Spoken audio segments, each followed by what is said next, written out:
Dude, I might go up to 45, man. Really? I've been thinking about this shit more and more. And I watched the Holloway zombie fight. And I'm just like, fights like I'm 34, dude.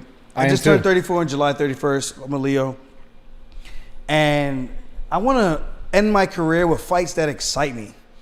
I don't want to just be going in there fighting these young 23-year-olds. Fuck that, dude. These guys are young lions. Testosterone through the roof. Through the roof. I mean, I got some pretty good testosterone though. Just ask the old lady. She knows what's up. But you know, I want to have the fights that excite me. So when it's all said and done, I can be like, man, I fought some of the best guys, the biggest names. So who at 45? And that gets me scared. Where I'm training, I'm like, yo, man, I'm so worried about this. I want to make sure I leave no stones unturned, trying to get the best work I can get, so I can be as most prepared as I could possibly be. So who at 45 do you want? So it's a little weird because you got Topuria, you got Giga Chikadze, both Georgians. Yeah. Good friends of Marav. And then you got Max Holloway, you got Calvin Kattar, you got Arnold Allen, Yair Rodriguez, Brian Ortega. It's crazy. We all friends. We with all those friends guys, with these bro. guys. It's such a weird thing. I'm like, we all cool with I'm gonna these come guys. up and just fight these guys. It's like, But yeah. But So what's the most exciting fight there, would you say, for you? right now? Yeah. If you went up. If I went up, the most exciting fight I could see, because I'm obviously not going to get the next title shot. I think Holloway would probably be the most exciting that will get fans like, oh, he's going to fight Max. He's a big guy. He's 5'11", just like Sean. Yeah. 45, a good striker. It's an exciting fight. Not a guy, I mean, I've trained with him 2 different times now in Hawaii, but that's like, it's not like we sparred and do all this like crazy training together, but we trained and went to his gym. I love his coach, Ryland. Like, but it's just one of those things. Like, if I do go up, then it's a very interesting situation. Yeah. I'd like to see it, for sure. I'd love to see it. I just want to see how I can do at that weight class. And I want to do like some feelers, do some sparring with some high-level guys so I can kind of know, like, can my body frame hang with those guys who got a little bit more punching power at that weight class? And then I do feel me not cutting down to 35, that changes the game, dude. Like, I know I'm a tank when I'm in the room. I feel like when I'm at 155 and I'm sparring and I'm training, I'm a tank. When I got to cut that extra 10 pounds to 135, I feel like I lose a little bit. I really do. So you think it's easier to stay around that weight for you, to like be efficient? Because I was curious, like, if someone's cutting weight for a fight versus gaining weight, which one do you think is best? Because at the same time too, if you're not training in that heavier weight, don't you say you get there, you feel a little slower, like a less cardio, or? Well, I'm not gaining weight. Right. Remember, I woke around 65, about 68, 170. Right. So for me to cut down to So 145. it's just not going down as low. Exactly. But I'm asking your opinion though, just in fight in general. Like, for example, if someone's gonna like come up and go to a weight versus someone come down and go to a weight, which one do you think is easier?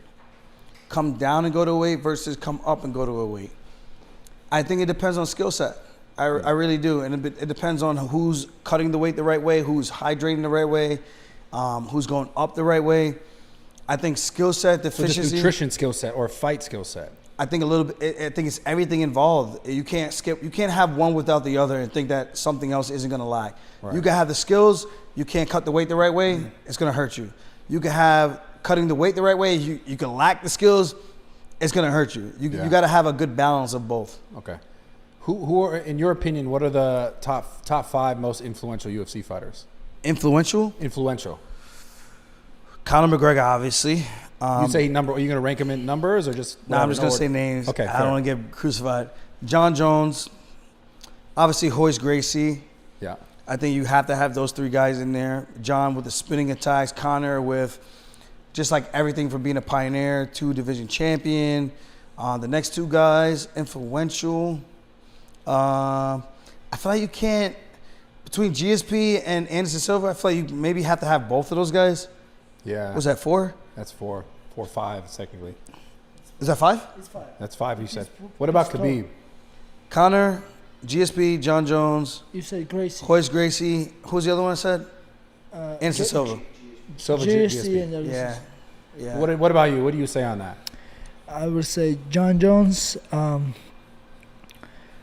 will say George St. Pierre. I will say. So Anderson Silva.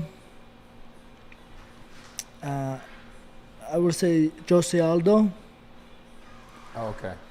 and it's 4.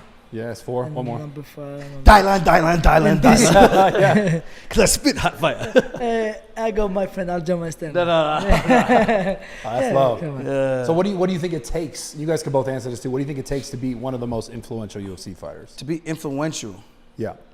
you gotta win, man. You have to be winning.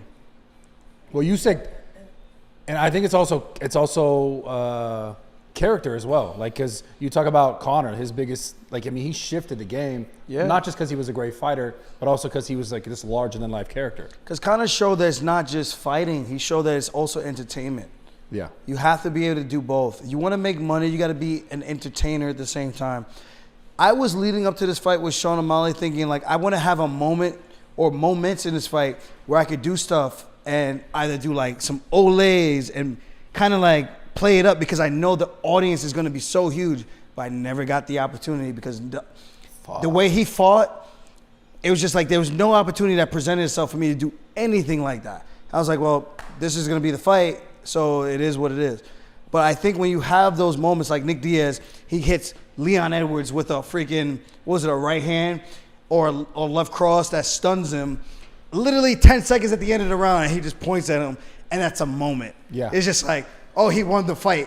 I'm like, yo, bro, he got his ass kicked for 4 rounds, probably 5. Yeah. And that one moment dictated everyone's opinion. It's just like things like that. That's what people care about. That's what people remember. People want to feel something when they're out there watching these fights, and you got to make them feel a way.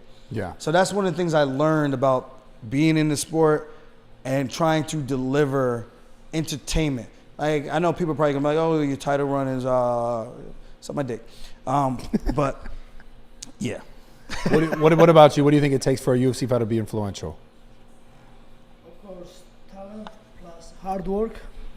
And when you come champion, to defend the belt and stay on top, you have to be disciplined. And it's so hard when you come champion. Everybody wants to interview with you. You have to, like, you have so many like other extra things. You have all your friends and family, and everybody want your time. And you have to be good guy too. You know, it's hard to keep it on top like that. And you need a good off team. camera, though. You need a good team and everything. It's like Yes, I'll take one. I'll take one. Yeah. Just don't cut when he's on it. Yeah, that's fine. You're good. You're good. Yeah. So yeah, you need hard work, discipline, and like I said, it's so hard when you come popular, you come champion. It's so hard to stay on top and still grind and still just go gym every day and training on top and Yeah. because like today's days it's so hard because everybody has a podcast, always something happening, and it's so hard to be. We're like fighting for everyone's attention. Yeah. You know what I mean?